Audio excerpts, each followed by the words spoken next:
Chapter Roman 1. He had a mortal dislike poor Stransom to lean anniversaries, and loved them still less, when they made a pretence of a figure. Celebrations and suppressions were equally painful to him, and but one of the former found a place in his life. He had kept each year in his own fashion the date of Mary Antrim's death. It would be more to the point, perhaps, to say that this occasion kept him. It kept him at least effectually from doing anything else. It took hold of him, again and again, with a hand of which time had softened, but never loosened the touch. He waked to his feast of memory, as consciously as he would have waked to his marriage-morn marriage, had had of old, but too little to say to the matter for the girl who was to have been his bride. There had been no bridal embrace. She had died of a malignant fever after the wedding day had been fixed, and he had lost before fairly tasting it an affection that promised to fill his life to the brim. Of that benediction, however, it would have been false to say this life could really be emptied. It was still ruled by a pale ghost, still ordered by a sovereign presence. He had not been a man of numerous passions, and even in all these years no sense had grown stronger with him than the sense of being bereft. He had needed no priest and no altar to make him forever widowed. He had done many things in the world, had done almost all but one he had never forgotten. He had tried to put into his existence whatever else might take up room in it, but had failed to make it more than a house of which the mistress was eternally absent. She was most absent of all on the recurrent December day that his tenacity set apart. He had no arranged observance of it, but his nerves made it all their own. They drove him forth without mercy, and the goal of his pilgrimage was far. She had been buried in a London suburb, a part then of nature's breast, but which he had seen lose one after another every feature of freshness. It was in truth during the moments he stood there that his eyes beheld the place least. They looked at another image, they opened to another light. Was it a credible future? Was it an incredible past? Whatever the answer, it was an immense escape from the actual. It's true that if there weren't other dates than this, there were other memories, and by the time George Stransom was 55, such memories had greatly multiplied. There were other ghosts in his life than the ghost of Mary Antrim. He had perhaps not had more losses than most men, but he had counted his losses more. He hadn't seen death more closely, but had in a manner felt it more deeply. He had formed little by little the habit of numbering his dead. It had come to him early in life that there was something one had to do for them. They were there in their simplified, intensified essence, their conscious absence and expressive patience, as personally there as if they had only been stricken. When all sense of them failed, all sound of them ceased, it was as if their purgatory were really still on earth. They asked so little that they got, poor things, even less, and died again, died every day of the hard usage of life. They had no organized service, no reserved place, no honor, no shelter, no safety. Even ungenerous people provided for the living, but even those who were called most generous did nothing for the others. So on George Stransom's part had grown up with the years a resolve that he at least would do something, do it, that is, for his own, would perform the great charity without reproach. Every man had his own, and every man had to meet this charity, the ample resources of the soul. It was doubtless the voice of Mary Antrim that spoke for them best. As the years at any rate went by, he found himself in regular communion with these postponed pensioners, those whom indeed he always called in his thoughts. The others he spared them. The moments he organized the charity quite. How it had risen he probably never could have told you, but what came to pass was that an altar such as was after all within everybody's compass, lighted with perpetual candles, and dedicated to these secret rites, reared itself in his spiritual spaces. He had wondered of old in some embarrassment whether he had a religion, being very sure, and not a little content, that he hadn't. At all events, the religion some of the people he had known wanted him to have. Gradually this question was straightened out for him. It became clear to him that the religion instilled by his earliest consciousness had been simply the religion of the dead. It suited his inclination, it satisfied his spirit, it gave employment to his piety, it answered his love of great offices of a solemn and splendid ritual, for no shrine could be more bedecked, and no ceremonial more stately than those to which his worship was attached. He had no imagination about these things, but that they were accessible to anyone who should feel the need of them. The poorest could build such temples of the spirit, could make them blaze with candles and smoke with incense, make them flush with pictures and flowers. The cost, in the common phrase, of keeping them up fell wholly on the generous heart. Chapter Roman 2. He had this year, on the eve of his anniversary, as happened an emotion not unconnected with that range of feeling. Walking home at the close of a busy day, he was arrested in the London street by the particular effect of a shop front that lighted the dull brown air with its mercenary grin, and before which several persons were gathered. It was the window of a jeweller whose diamonds and sapphires seemed to laugh in flashes like high notes of sound, with the mere joy of knowing how much more they were worth than most of the dingy pedestrians staring at them from the other side of the paned transom, lingered long enough to suspend in a vision a string of pearls about the white neck of Mary Antrim, and then was kept an instant longer by the sound of a voice he knew next him was a mumbling old woman, and, beyond the old woman, a gentleman with a lady on his arm. It was from him, from Paul Creston. The voice had preceded. He was talking with the lady of some precious object in the window. Stransom had no sooner recognized him than the old woman turned away. But just with this growth of opportunity came a felt strangeness that stayed him in the very act of laying his hand on his friend's arm. It lasted, but the instant only that space sufficed for the flash of a wild question. Was not Mrs. Creston dead? The ambiguity met him there in the short drop of her husband's voice, the drop conjugal if it ever was, and in the way the two figures leaned to each other. Creston, making a step to look at something else, came nearer, glanced at him, started, and exclaimed, behaviour the effect of which was at first only to leave Stransom staring back across the months at the different face, the wholly other face the poor man had shown him last, the blurred, ravaged mask bent over the open grave by which they had stood together. That son of affliction wasn't in mourning now. He detached his arm from his companion's to grasp the hand of the older friend. He coloured as well as smiled in the strong light of the shop. When Stransom raised a tentative hat to the lady, Stransom had just time to see she was pretty, before he found himself gaping at a fact more portentous. My dear fellow, let me make you acquainted with my wife. Creston had blushed and stammered over it, but in half a minute, at the rate we live in polite society, it had practically become for our friend the mere memory of a shock. They stood there, and laughed and talked. Stransom had instantly whisked the shock out of the way to keep it for private consumption. He felt himself grimace, he heard himself exaggerate the proper, but was conscious of turning not a little faint. That new woman, that hired performer, Mrs. Creston, had been more living for him than any woman, but one. This lady had a face that shone as publicly as the jeweller's window, and in the happy candour with which she wore her monstrous character was an effect of gross immodesty. The character of Paul Creston's wife, thus attributed to her, was monstrous for reasons Stransom could judge his friend to know perfectly. That he knew the happy pair had just arrived from America, and Stransom hadn't needed to be told this to guess the nationality of the lady. Somehow it deepened the foolish air that her husband's confused cordiality was unable to conceal. Stransom recalled that he had heard of poor Creston's having, while his bereavement was still fresh, crossed the sea for what people in such predicaments call a little change. He had found the little change, indeed he had brought the little change back. It was the little change that stood there, and that do what he would he couldn't while he showed those high front teeth of his. Look, other than a conscious ass about. They were going into the shop, Mrs. Creston said, and she begged Mr. Stransom to come with them, and help to decide. He thanked her, opening his watch and pleading an engagement for which he was already late, and they parted while she shrieked into the fog. Mind, now you come to see me right away. Creston had had the delicacy not to suggest that, and Stransom hoped it hurt him somewhere to hear her scream it to all the echoes. He felt quite determined as he walked away never in his life to go near her. She was perhaps a human being, but Creston oughtn't to have shown her, without precautions, oughtn't indeed to have shown her at all. His precautions should have been those of a forger or a murderer, and the people at home would never have mentioned extradition. This was a wife for foreign service or purely external use. A decent consideration would have spared her the injury of comparisons. Such was the first flush of George Stransom's reaction. But as he sat alone that night, there were particular hours he always passed alone. The harshness dropped from it, and left only the pity he could spend an evening with Kate Creston. If the man to whom she had given everything couldn't, he had known her 20 years, and she was the only woman for whom he might perhaps have been unfaithful.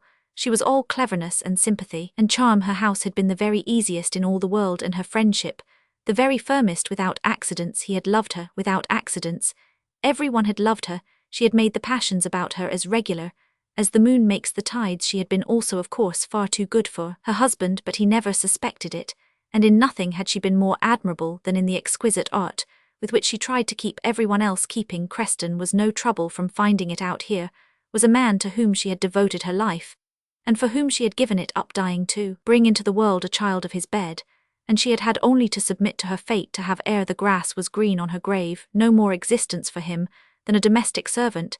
He had replaced the frivolity. The indecency of it made Stransom's eyes fill, and he had that evening a sturdy sense that he, alone in a world without delicacy, had a right to hold up his head while he smoked after dinner. He had a book in his lap, but he had no eyes for his page. His eyes, in the swarming void of things, seemed to have caught Kate Creston's, and it was into their sad silences he looked. It was to him her sentient spirit had turned, knowing it to be of her. He would think he thought for a long time of how the closed eyes of dead women could still live, how they could open again, in a quiet lamplit room long after they had looked their last. They had looks that survived, had them, as great poets had quoted lines. The newspaper lay by his chair, the thing that came in the afternoon, and the servants thought one wanted without sense for what was in it. He had mechanically unfolded, and then dropped it before he went to bed. He took it up, and this time at the top of a paragraph he was caught by 5 words that made him start. He stood staring before the fire at the death of Sir Acton Hague, K. Roman 100, B. the man who 10 years earlier had been the nearest of his friends, and whose deposition from this eminence had practically left it without an occupant. He had seen him after their rupture, but hadn't now seen him for years standing there before the fire. He turned cold as he read what had befallen him. Promoted a short time previous to the governorship of the Westward Islands, Acton Hague had died in the bleak honour of this exile of an illness consequent on the bite of a poisonous snake. His career was compressed by the newspaper into a dozen lines, the perusal of which excited on George Stransom's part no warmer feeling than one of relief at the absence of any mention of their quarrel, an incident accidentally tainted at the time, thanks to their joint immersion in large affairs with a horrible publicity public. Indeed, was the wrong Stransom had, to his own sense, suffered the insult he had blankly taken from the only man with whom he had ever been intimate, the friend, almost adored, of his university years, the subject later of his passionate loyalty, so public that he had never spoken of it to a human creature, so public that he had completely overlooked it. It had made the difference for him. That friendship, too, was all over. But it had only made just that one. The shock of interests had been private intensely. So, but the action taken by Hague had been in the face of men today. It all seemed to have occurred merely to the end that George Stransom should think of him as Hague and measure exactly how much he himself could resemble a stone. He went cold suddenly, and horribly cold, to bed. Chapter Roman 3. The next day in the afternoon in the great grey suburb, he knew his long walk had tired him in the dreadful cemetery alone. He had been on his feet an hour, instinctively coming back. They had taken him a devious course, and it was a desert in which no circling cabman hovered over possible prey. He paused on a corner, and measured the dreariness. Then he made out through the gathered dusk that he was in one of those tracts of London which are less gloomy by night than by day, because in the former case of the civil gift of light by day, there was nothing, but by night there were lamps, and George Stransom was in a mood that made lamps good in themselves. It wasn't that they could show him anything, it was only that they could burn clear. To his surprise, however, after a while, did show him something. The arch of a high doorway approached by a low terrace of steps, in the depth of which it formed a dim vestibule. The raising of a curtain at the moment he passed gave him a glimpse of an avenue of gloom with a glow of tapers at the end. He stopped and looked up, recognizing the place as a church. The thought quickly came to him that since he was tired he might rest there, so that after a moment he had in turn pushed up the leathern curtain, and gone in. It was a temple of the old persuasion, and there had evidently been a function, perhaps a service for the dead. The high altar was still a blaze of candles. This was an exhibition he always liked, and he dropped into a seat with relief more than it had ever yet come home to him. It struck him as good there should be churches. This one was almost empty, and the other altars were dim. A verger shuffled about, an old woman coughed, but it seemed to Stransom there was hospitality in the thick sweet air. Was it only the savour of the incense, or was it something of larger intention? He had at any rate quitted the great grey suburb, and come nearer to the warm centre. He presently ceased to feel intrusive, gaining at last even a sense of community with the only worshipper in his neighbourhood, the sombre presence of a woman in mourning, unrelieved, whose back was all he could see of her, and who had sunk deep into prayer at no great distance from him. He wished he could sink like her to the very bottom, be as motionless as wrapped in prostration. After a few moments, he shifted his seat.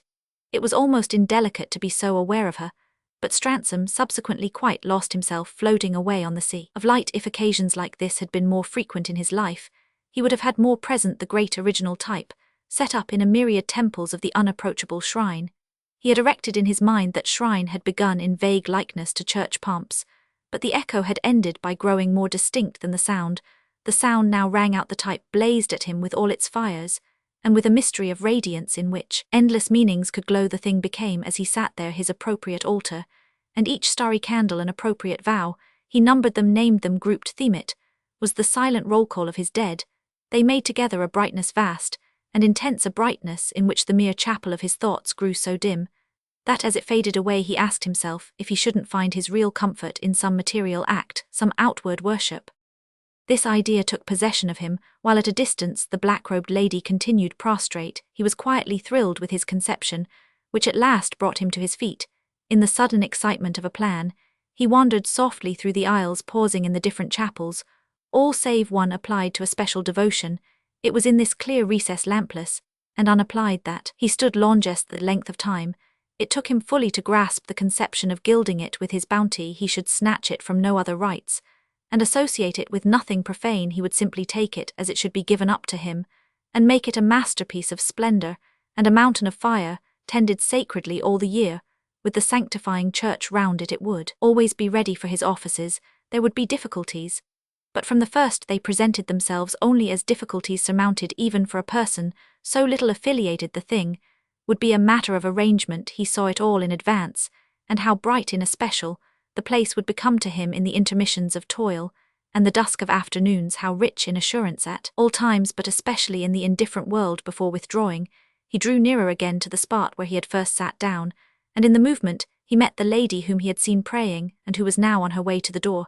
She passed him quickly, and he had only a glimpse of her pale face and her unconscious, almost sightless eyes for that instant. She looked faded and handsome. This was the origin of the rites, more public, yet certainly esoteric, that he at last found himself able to establish.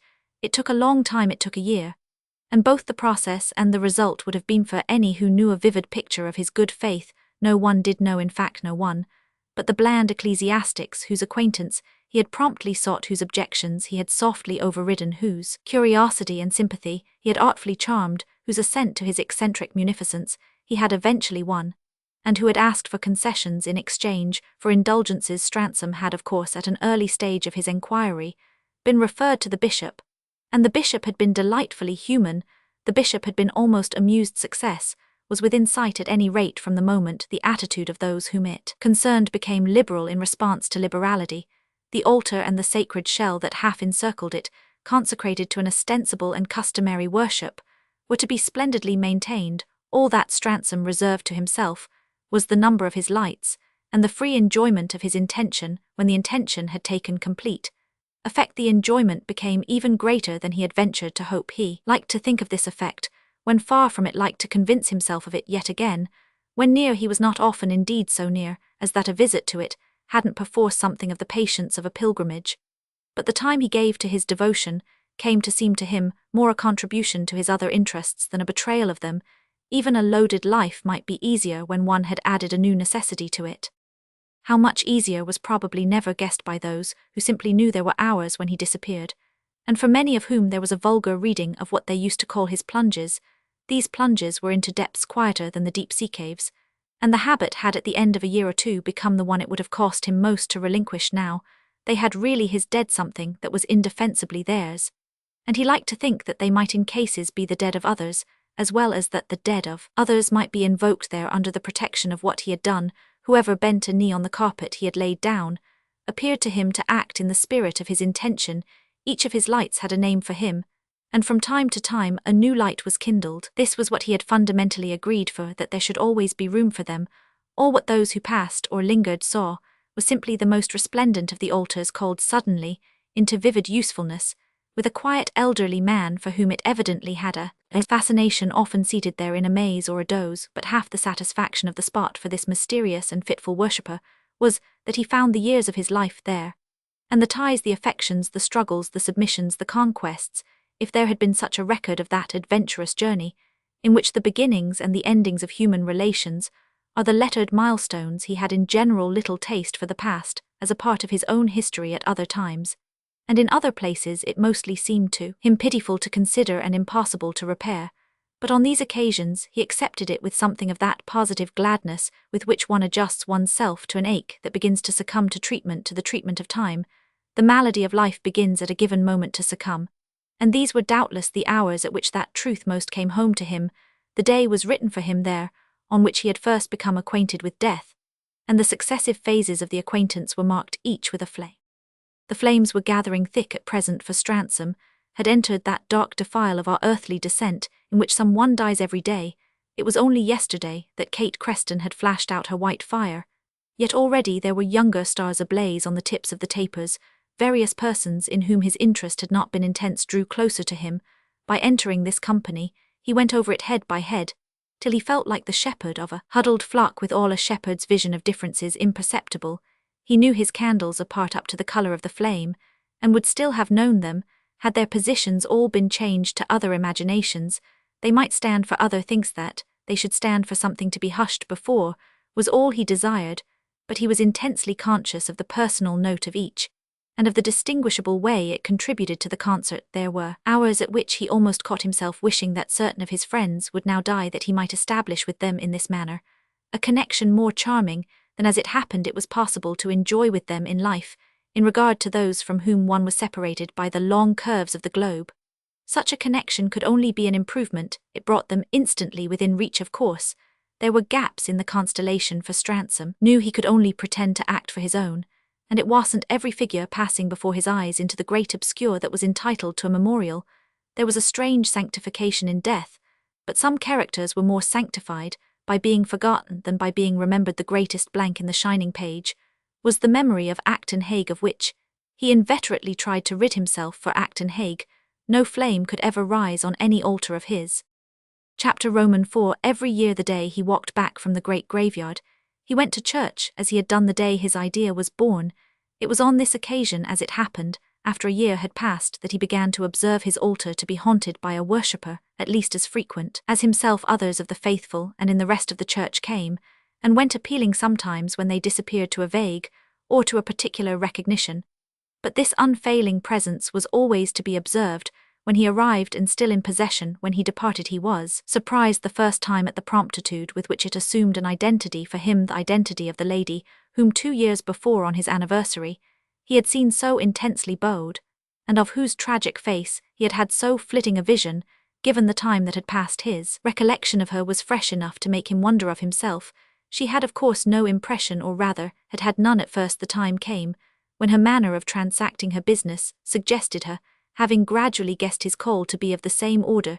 She used his altar for her own purpose, could only hope that, sad and solitary as she always struck him, she used it for her own dead. There were interruptions, infidelities all on his part, calls to other associations and duties. But as the months went on, he found her whenever he returned, and he ended by taking pleasure in the thought that he had given her almost the contentment he had given himself. They worshipped side by side, so often that there were moments when he wished he might be sure, so straight did their prospect stretch away, of growing old together in their rights. She was younger than he, but she looked as if her dead were at least as numerous as his candles. She had no colour, no sound, no fault, and another of the things about which he had made up his mind was that she had no fortune, always black-robed. She must have had a succession of sorrows. People weren't poor after all, whom so many losses could overtake. They were positively rich when they had had so much to give up. But the air of this devoted and indifferent woman, who always made in any attitude a beautiful accidental line, conveyed somehow to Stransom that she had known more kinds of trouble than one.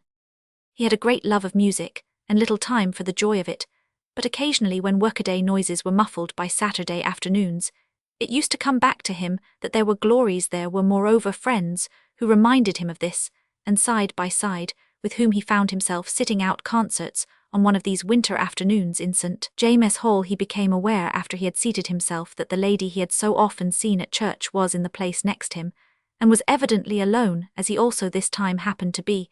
She was at first too absorbed in the consideration of the programme to heed him, but when she at last glanced at him, he took advantage of the movement to speak to her, greeting her with the remark that he felt as if he already knew her. She smiled as she said, "Oh yes, I recognize you." Yet, in spite of this admission of long acquaintance, it was the first he had seen of her smile. The effect of it was suddenly to contribute more to that acquaintance than all the previous meetings had done. He hadn't taken in, he said to himself, that she was so pretty. Later that evening it was, while he rolled along in a hansom on his way to dine. He added that he hadn't taken in that she was so interesting. The next morning, in the midst of his work, he quite suddenly and irrelevantly reflected that his impression of her beginning so far back was like a winding river that had at last reached the sea. His work, in fact, was blurred a little all that day by the sense of what had now passed between them. It wasn't much, but it had just made the difference. They had listened together to Beethoven and Schumann, they had talked in the pauses, and at the end, when at the door to which they moved together, he had asked her if he could help her in the matter of getting away, she had thanked him and put up her umbrella, slipping into the crowd without an allusion to their meeting yet again, and leaving him to remember at leisure that not a word had been exchanged about the usual scene of that coincidence. This omission struck him now as natural, and then again, as perverse. She mightn't in the least have allowed his warrant for speaking to her, and yet if she hadn't he would have judged her an underbred woman. It was odd that when nothing had really ever brought them together, he should have been able successfully to assume they were in a manner old friends, that this negative quantity was somehow more than they could express. His success, it was true, had been qualified by her quick escape, so that there grew up in him an absurd desire to put it to some better test, save in so far as some other poor chance might help him. Such a test could be only to meet her afresh at church. Left to himself, he would have gone to church the very next afternoon just for the curiosity of seeing if he should find her there. But he wasn't left to himself, a fact he discovered quite at the last, after he had virtually made up his mind to go. The influence that kept him away really revealed to him how little to himself his dead ever left him. He went only for them, for nothing else in the world. The force of this revulsion kept him away 10 days. He hated to connect the place with anything but his offices, or to give a glimpse of the curiosity that had been on the point of moving him. It was absurd to weave a tangle about a matter so simple as a custom of devotion that might with ease have been daily or hourly. Yet the tangle got itself woven. He was sorry, he was disappointed. It was as if a long happy spell had been broken, and he had lost a familiar security at the last. However, he asked himself if he was to stay away forever from the fear of this muddle about motives. After an interval neither longer nor shorter than usual, he re-entered the church with a clear conviction that he should scarcely heed the presence or the absence of the lady of the concert. This indifference didn't prevent his at once noting that, for the only time since he had first seen her, she wasn't on the spot. He had now no scruple about giving her time to arrive, but she didn't arrive, and when he went away still missing her, he was profanely and consentingly sorry if her absence made the tangle more intricate. That was all her own doing. By the end of another year it was very intricate indeed. But by that time he didn't in the least care, and it was only his cultivated consciousness that had given him scruples. 3 times in 3 months he had gone to church without finding her, and he felt he hadn't needed these occasions to show him his suspense had dropped. Yet it was incongruously not indifference, but a refinement of delicacy that had kept him from asking the sacristan, who would of course immediately have recognized his description of her, whether she had been seen at other hours. His delicacy had kept him from asking any question about her at any time, and it was exactly the same virtue that had left him so free to be decently civil to her at the concert. This happy advantage now served him anew, enabling him, when she finally met his eyes, it was after a 4th trialto, predetermine quite fixedly his awaiting her retreat. He joined her in the street as soon as she had moved, asking her if he might accompany her a certain distance with her placid permission. He went as far as a house in the neighborhood, at which she had business. She let him know it was not where she lived. She lived, as she said, in a mere slum with an old aunt, a person in connection with whom she spoke of the engrossment of humdrum duties and regular occupations. She wasn't the mourning niece in her first youth, and her vanished freshness had left something behind that, for Stransom represented the proof it had been tragically sacrificed. Whatever she gave him the assurance of, she gave without references. She might have been a divorced duchess, she might have been an old maid who taught the harp. Chapter Roman 5. They fell at last into the way of walking together, almost every time they met, though for a long time still they never met. But at church he couldn't ask her to come and see him, and as if she hadn't a proper place to receive him, she never invited her friend as much as himself. She knew the world of London, but from an undiscussed instinct of privacy, they haunted the region not mapped on the social chart. On the return, she always made him leave her at the same corner. She looked with him as a pretext for a pause at the depressed things in suburban shop fronts, and there was never a word he had said to her that she hadn't beautifully understood for long ages. He never knew her name any more than she had ever pronounced his own. But it was not their names that mattered, it was only their perfect practice and their common need. These things made their whole relation so impersonal that they hadn't the rules or reasons people found in ordinary friendships. They didn't care for the things it was supposed necessary to care for in the intercourse of the world. They ended one day. They never knew which of them expressed it first, by throwing out the idea that they didn't care for each other. Over this idea, they grew quite intimate. They rallied to it in a way that marked a fresh start in their confidence, if to feel deeply together about certain things, wholly distinct from themselves, didn't constitute a safety where was safety to be looked for, not lightly nor often, not without occasion, nor without emotion, any more than in any other reference by serious people to a mystery of their faith. But when something had happened to warm as it were the air for it, they came as near as they could come to calling their dead by name they felt. It was coming very near to utter their thought at all the word they expressed enough. It limited the mention, it had a dignity of its own. And if in their talk you had heard our friends use it, you might have taken them for a pair of pagans of old, alluding decently to the domesticated gods they never knew. At least Stransom never knew how they had learned to be sure about each other, if it had been with each a question of what the other was there, for the certitude had come in some fine way of its own. Any faith, after all, has the instinct of propagation, and it was as natural as it was beautiful that they should have taken pleasure on the spot in the imagination of a following, if the following was for each, but a following of one it had proved in the event sufficient. Her debt, however, of course, was much greater than his, because while she had only given him a worshipper, he had given her a splendid temple. Once she said she pitied him for the length of his list, had counted his candles almost as often as himself, and this made him wonder what could have been the length of hers. He had wondered before at the coincidence of their losses, especially as from time to time a new candle was set up on some occasion. Some accident led him to express this curiosity, and she answered as if in surprise that he hadn't already understood. Oh, for me, you know, the more there are the better. There could never be too many. I should like hundreds and hundreds. I should like thousands. I should like a great mountain of light. Then of course in a flash he understood. You're dead, are only one. She hung back at this as never yet. Only one, she answered, colouring, as if now he knew her guarded secret. It really made him feel he knew less than before. So difficult was it for him to reconstitute a life in which a single experience had so belittled all others. His own life round its central hollow had been packed close enough. After this, she appeared to have regretted her confession, though at the moment she spoke, there had been pride in her very embarrassment. She declared to him that his own was the larger, the dearer possession, the portion one would have chosen. If one had been able to choose, she assured him, she could perfectly imagine some of the echoes with which his silences were peopled. He knew she couldn't. One's relation to what one had loved and hated had been a relation too distinct from the relations of others, but this didn't affect the fact that they were growing old together in their piety. She was a feature of that piety, but even at the ripe stage of acquaintance in which they occasionally arranged to meet at a concert or to go together to an exhibition, she was not a feature of anything else. The most that happened was that his worship became paramount. Friend by friend dropped away, till at last there were more emblems on his altar than houses left him to enter. She was more than any other the friend who remained, but she was unknown to all the rest. Once, when she had discovered, as they called it, a new star, she used the expression that the chapel at last was full. Oh no, Stransom replied, there is a great thing wanting, for that the chapel will never be full till a candle is set up, before which all the others will pale. It will be the tallest candle of all. Her mild wonder rested on him. What candle do you mean? I mean, dear lady, my own. He had learned after a long time that she earned money by her pen, writing under a pseudonym. She never disclosed in magazines. He never saw she knew too well what he couldn't read, and what she couldn't write. And she taught him to cultivate indifference with a success that did much for their good relations. Her invisible industry was a convenience to him.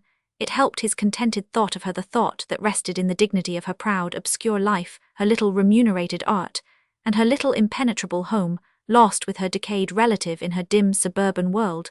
She came to the surface for him in distant places. She was really the priestess of his altar, and whenever he quitted England, he committed it to her keeping. She proved to him afresh that women have more of the spirit of religion than men. He felt his fidelity pale and faint in comparison with hers. He often said to her that since he had so little time to live he rejoiced in her, having so much. So glad was he to think she would guard the temple when he should have been called. He had a great plan for that, which of course he told her too, a bequest of money, to keep it up in undiminished state. Of the administration of this fund he would appoint her superintendent, and if the spirit should move her, she might kindle a taper even for him. And who will kindle one even for me? She then seriously asked. Chapter Romans 6. She was always in mourning, yet the day he came back from the longest absence he had yet made her appearance, immediately told him she had lately had a bereavement. They met on this occasion, as she was leaving the church, so that, postponing his own entrance, he instantly offered to turn round and walk away with her. She considered, then she said, go in now, but come and see me in an hour. He knew the small vista of her street closed at the end, and as dreary as an empty pocket, where the pairs of shabby little houses, semi-detached but indissolubly united, were like married couples on bad terms. Often, however, as he had gone to the beginning, he had never gone beyond her aunt was dead. That he immediately guessed, as well as that it made a difference, But when she had for the first time mentioned her number, he found himself on her, leaving him not a little agitated by this sudden liberality. She wasn't a person with whom, after all, one got on so very fast. It had taken him months and months to learn her name, years and years to learn her address. If she had looked on this reunion so much older to him, how in the world did he look to her? She had reached the period of life he had long since reached, when after separations the marked clock face of the friend we meet announces the hour we have tried to forget. He couldn't have said what he expected, as at the end of his waiting, he turned the corner where for years he had always paused. Simply not to pause was an efficient cause for emotion. It was an event somehow. And in all their long acquaintance there had never been an event. This one grew larger, when 5 minutes later, in the faint elegance of her little drawing-room, she quavered out a greeting that showed the measure she took of it. He had a strange sense of having come for something in particular, strange, because literally there was nothing particular between them, nothing save that they were at one on their great point, which had long ago become a magnificent matter. Of course it was true that, after she had said, "You can always come now, you know," the thing he was there for seemed already to have happened. He asked her if it was the death of her aunt that made the difference, to which she replied she never knew. "I knew you." I wished her not to. The beautiful clearness of her candor, her faded beauty, was like a summer twilight, disconnected the words from any image of deceit. They might have struck him as the record of a deep dissimulation, but she had always given him a sense of noble reasons. The vanished aunt was present, as he looked about him in the small complacencies of the room, the beaded velvet and the fluted moreen, and though, as we know, he had the worship of the dead, he found himself not definitely regretting this lady. If she wasn't in his long list, however, she was in her niece's short one, and Stransom presently observed to the latter that now, at least in the place they haunted together, she would have another object of devotion. "Yes, I shall have another. She was very kind to me. It's that's the difference." He judged, wondering a good deal, before he made any motion to leave her, that the difference would somehow be very great, and would consist of still other things than her having let him come in. It rather chilled him, for they had been happy together, as they were. He extracted from her at any rate an intimation that she should now have means less limited, that her aunt's tiny fortune had come to her, so that there was henceforth only one to consume, what had formerly been made to suffice for two. This was a joy to Stransom, because it had hitherto been equally impossible for him either to offer her presents or contentedly to stay his hand. It was too ugly to be at her side, that way abounding himself, and yet not able to overflow a demonstration that would have been signally a false note. Even her better situation, too, seemed only to draw out, in a sense, the loneliness of her future. It would merely help her to live more and more for their small ceremonial. And this, at a time when he himself had begun wearily to feel that, having set it in motion, he might depart. When they had sat a while in the pale parlor, she got up. "This isn't my room. Let us go into mine." They had only to cross the narrow hall, as he found, to pass quite into another air. When she had closed the door of the second room, as she called it, he felt at last in real possession of her. The place had the flush of life. It was expressive. Its dark red walls were articulate with memories and relics. These were simple things: photographs and watercolors, scraps of writing framed, and ghosts of flowers embalmed. But a moment sufficed to show him they had a common meaning. It was here she had lived and worked, and she had already told him she would make no change of scene. He read the reference in the objects about her, the general one to places and times, but after a minute he distinguished among them a small portrait of a gentleman at a distance, and without their glasses his eyes were only so caught by it as to feel a vague curiosity. Presently this impulse carried him nearer, and in another moment he was staring at the picture in stupefaction, and with the sense that some sound had broken from him. He was further conscious that he showed his companion a white face when he turned round on her, gasping, "Acton Hague." She matched his great wonder. "Did you know him?" "He was the friend of all my youth, off my early manhood." "And you knew him?" She coloured at this, and for a moment her answer failed. Her eyes embraced everything in the place, and a strange irony reached her lips as she echoed, "Knew him." Then Stransom understood, while the room heaved like the cabin of a ship, that its whole contents cried out with him, that it was a museum in his honour, that all her later years had been addressed to him, and that the shrine he himself had reared had been passionately converted to this use.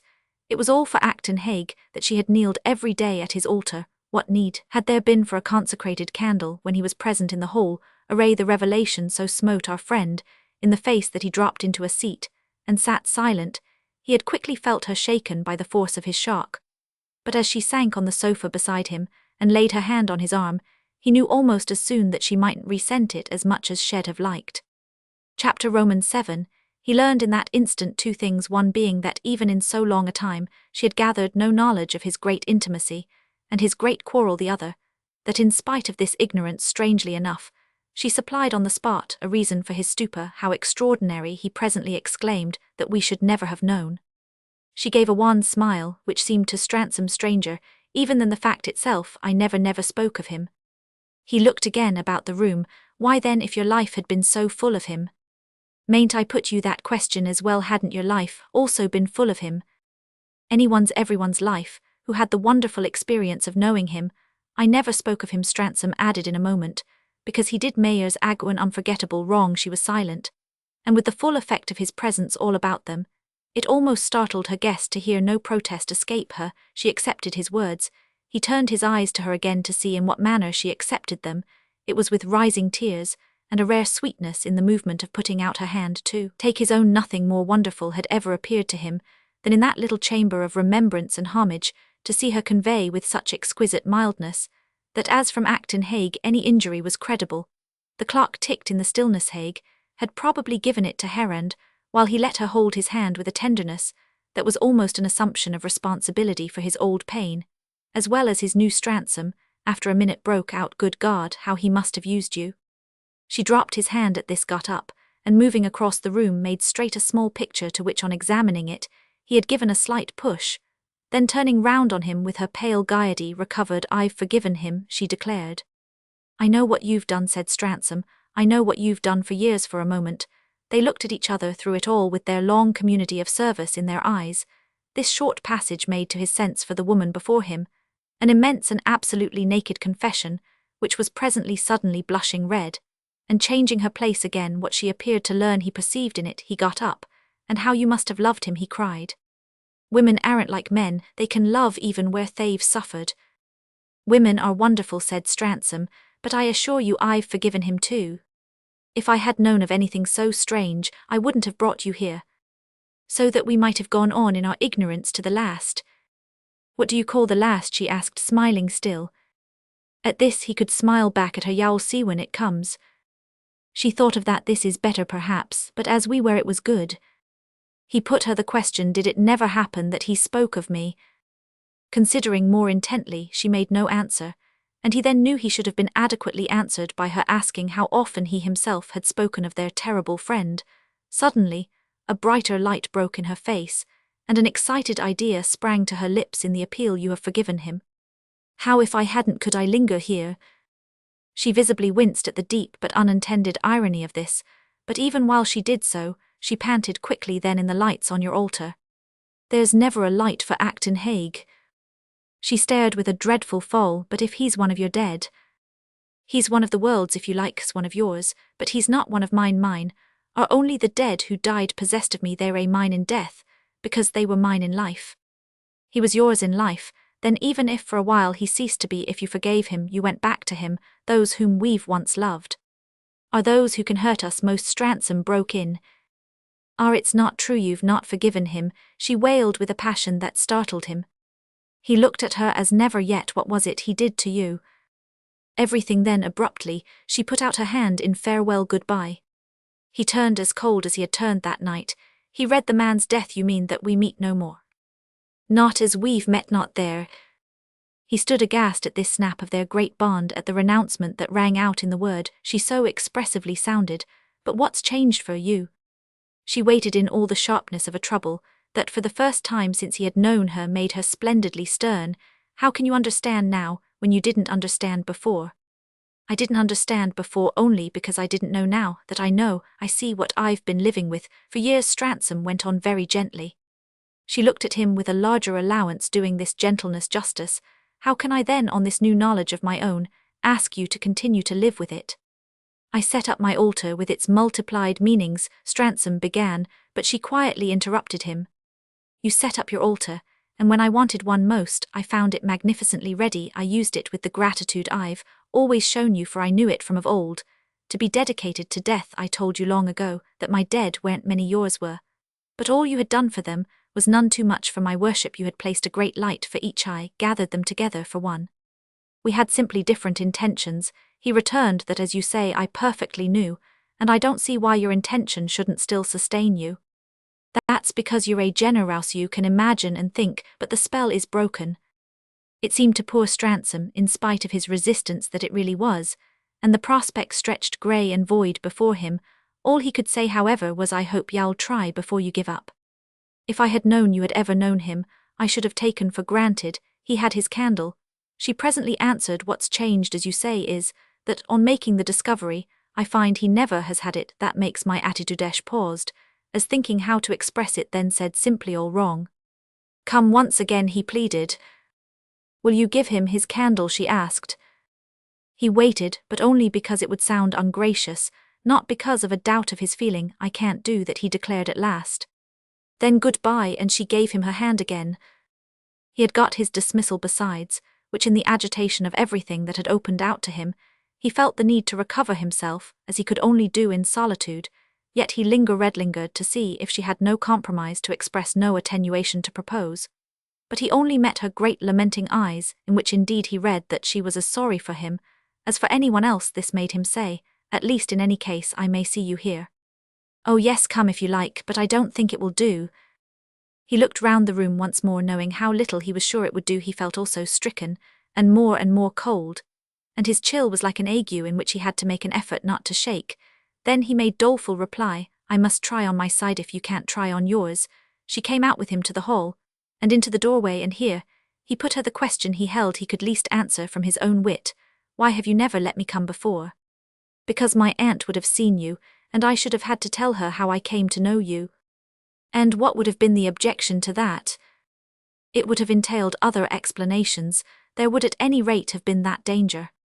Surely she knew you went every day to church, Stransom objected. She didn't know what I went for. Of me then she never even heard. You'll think I was deceitful, but I didn't need to be. He was now on the lower doorstep, and his hostess held the door half-closed behind him. Through what remained of the opening, he saw her framed face. He made a supreme appeal. What did he do to you? It would have come out. She would have told you that fear at my heart, that was my reason, and she closed the door, shutting him out. Chapter Roman 8. He had ruthlessly abandoned her. That, of course, was what he had done. Stransom made it all out in solitude, at leisure, fitting the unmatched pieces gradually together, and dealing one by one with 100 obscure points. She had known Haig only after her present friend's relations with him had wholly terminated, obviously indeed, while after, and it was natural enough, that of his previous life, she should have ascertained only what he had judged good to communicate. There were passages. It was quite conceivable that even in moments of the tenderest expansion, he should have withheld of many facts in the career of a man so in the eye of the world.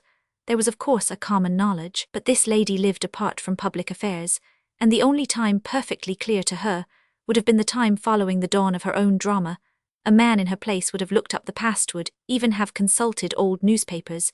It remained remarkable indeed that in her long contact with the partner of her retrospect, no accident had lighted a train, but there was no arguing about that the accident had in fact come. It had simply been that security had prevailed. She had taken what Haig had given her, and her blankness in respect of his other connections was only a touch in the picture of that plasticity Stransom had supreme reason to know so great a master could have been trusted to produce. This picture was for a while all our friend saw. He caught his breath again and again, as it came over him that the woman with whom he had had for years so fine a point of contact was a woman whom Acton Haig, of all men in the world, had more or less fashioned, such as she sat there today. She was ineffaceably stamped with him, beneficent, blameless. As Stransom held her, he couldn't rid himself of the sense that he had been, as who should say, swindled. She had imposed upon him hugely, though she had known it as little as he. All this later past came back to him as a time grotesquely misspent, such at least were his first reflections. After a while, he found himself more divided, and only as the end of it more troubled. He imagined, recalled, reconstituted, figured out for himself the truth she had refused to give him, the effect of which was to make her seem to him only more saturated with her fate. He felt her spirit through the whole strangeness finer than his own, to the very degree in which she might have been, in which she certainly had been more wronged. A woman, when wronged, was always more wronged than a man, and there were conditions when the least she could have got off with was more than the most he could have to bear. He was sure this rare creature wouldn't have got off with the least. He was awestruck at the thought of such a surrender, such a prostration, moulded, indeed she had been by powerful hands to have converted her injury into an exaltation, So sublime the fellow had only had to die for everything that was ugly in him to be washed out in a torrent. It was vain to try to guess what had taken place, but nothing could be clearer than that she had ended by accusing herself. She absolved him at every point. She adored her very wounds. The passion by which he had profited had rushed back after its ebb, and now the tide of tenderness arrested for ever at flood was too deep even to fathom. Stransom sincerely considered that he had forgiven him, but how little he had achieved the miracle that she had achieved. His forgiveness was silence, but hers was mere unuttered sound. The light she had demanded for his altar would have broken his silence with a blare, whereas all the lights in the church were for her too great a hush. She had been right about the difference. Sesh had spoken the truth about the change. Stransom was soon to know himself as perversely, but sharply jealous. His tide had ebbed, not flowed. If he had forgiven Acton Hague, that forgiveness was a motive with a broken spring. The very fact of her appeal for a material sign, a sign that should make her dead lover equal there with the others, presented the concession to her friend as too handsome for the case. He had never thought of himself as hard, but an exorbitant article might easily render him, so he moved round and round this one, but only in widening circles. The more he looked at it, the less acceptable it seemed. At the same time, he had no illusion about the effect of his refusal. He perfectly saw how it would make for a rupture. He left her alone a week, but when at last he again called, this conviction was cruelly confirmed. In the interval, he had kept away from the church, and he needed no fresh assurance from her to know she hadn't entered it. The change was complete enough. It had broken up her life. Indeed, it had broken up his, for all the fires of his shrine seemed to him suddenly to have been quenched. A great indifference fell upon him, the weight of which was in itself a pain, and he never knew what his devotion had been for him, till in that shock it ceased like a dropped watch. Neither did he know with how large a confidence he had counted on the final service that had now failed. The mortal deception was that in this abandonment the whole future gave way. These days of her absence proved to him of what she was capable, all the more that he never dreamed she was vindictive or even resentful. It was not in anger she had forsaken him. It was in simple submission to hard reality, to the stern logic of life. This came home to him when he sat with her again in the room in which her late aunt's conversation lingered like the tone of a cracked piano. She tried to make him forget how much they were estranged, but in the very presence of what they had given up, it was impossible not to be sorry for her. He had taken from her so much more than she had taken from him. He argued with her again, told her she could now have the altar to herself, but she only shook her head with pleading sadness, begging him not to waste his breath on the impossible, the extinct. Couldn't he see that in relation to her private need the rights he had established were practically an elaborate exclusion? She regretted nothing that had happened. It had all been right so long as she didn't know, and it was only that now she knew too much, and that from the moment their eyes were open, they would simply have to conform. It had doubtless been happiness enough for them to go on together so long. She was gentle, grateful, resigned, but this was only the form of a deep immovability. He saw he should never more cross the threshold of the second room, and he felt how much this alone would make a stranger of him, and give a conscious stiffness to his visits.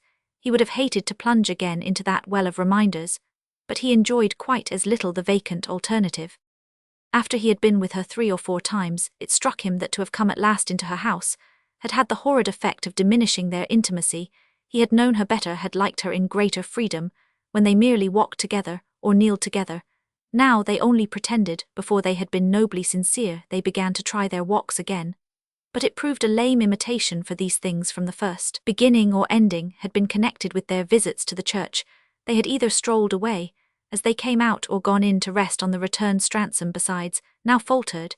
He couldn't walk as of old. The omission made everything false. It was a dire mutilation of their lives. Our friend was frank and monotonous, making no mystery of his remonstrance, and no secret of his predicament. Her response, whatever it was, always came to the same thing, an implied invitation to him to judge if he spoke of predicaments of how much comfort she had in hers. For him, indeed, was no comfort even in complaint, since every allusion to what had befallen them but made the author of their trouble more present. Acton Hague was between them. That was the essence of the matter, and never so much between them as when they were face to face. Then Stransom, while still wanting to banish him, had the strangest sense of striving for an ease that would involve having accepted him, deeply disconcerted by what he knew. He was still worse tormented by really not knowing, perfectly aware that it would have been horribly vulgar to abuse his old friend or to tell his companion the story of their quarrel.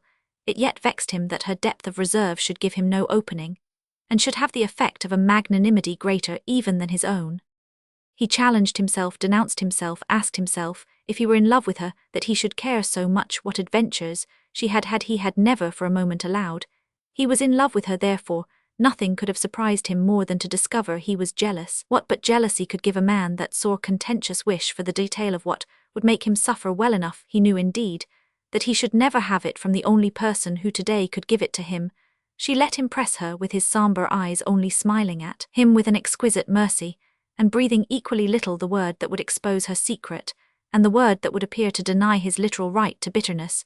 She told nothing, she judged nothing, she accepted everything, but the possibility of her return to the old symbols. Stransom divined that for her too they had been vividly individual, had stood for particular hours or particular attributes, particular links in her chain. He made it clear to himself, as he believed that his difficulty lay in the fact that the very nature of the plea for his faithless friend constituted a prohibition, that it happened to have come from her, was precisely the vice that attached to it to the voice of impersonal generosity. He felt sure he would have listened, he would have deferred to an advocate, who, speaking from abstract justice, knowing of his denial without having known Hague, should have had the imagination to say, remember only the best of him, pity him, provide for him. To provide for him on the very ground of having discovered another of his turpitudes was not to pity, but to glorify him the more. Stransom thought the more he made out that whatever this relation of Hague's, it could only have been a deception, more or less finely practiced. Where had it come into the life that all men saw? Why had one never heard of it?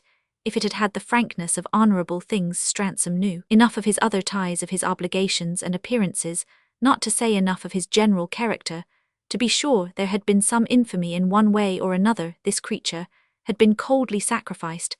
That was why at the last as well as the first he must still leave him out and out. Chapter Roman 9. And yet this was no solution, especially after he had talked again to his friend.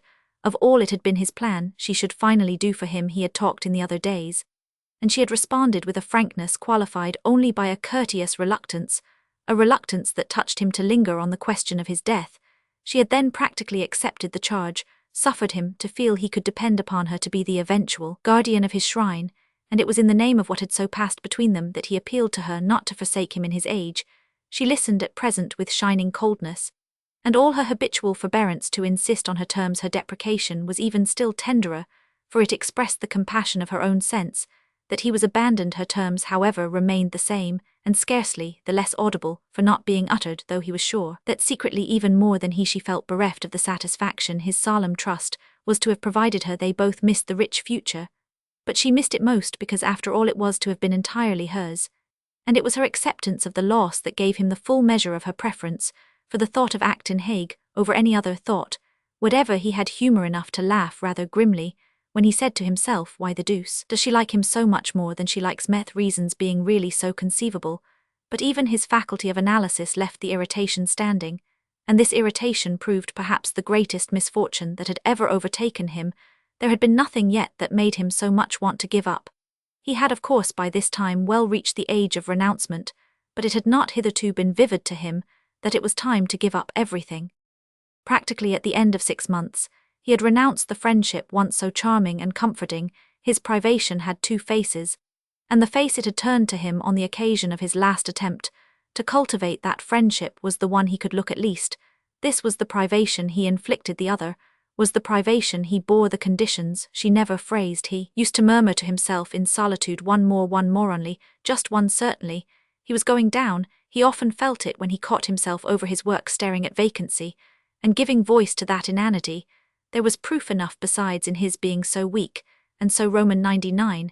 His irritation took the form of melancholy, and his melancholy that of the conviction that his health had quite failed. His altar moreover had ceased to exist. His chapel in his dreams was a great dark cavern. All the lights had gone out, all his dead had died again. He couldn't exactly see at first how it had been in the power of his late companion to extinguish them, since it was neither for her nor by her that they had been called into being then.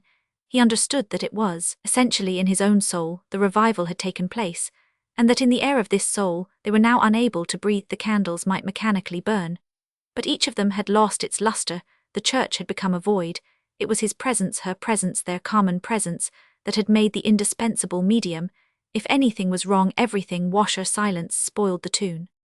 Then when 3 months were gone, he felt so lonely that he went back, reflecting that, as they had been his best society for years. His dead perhaps wouldn't let him forsake them without doing something more for him. They stood there, as he had left them in their tall radiance, the bright cluster that had already made him on occasions when he was willing to compare small things with great, liken them to a group of sea lights on the edge of the ocean of life.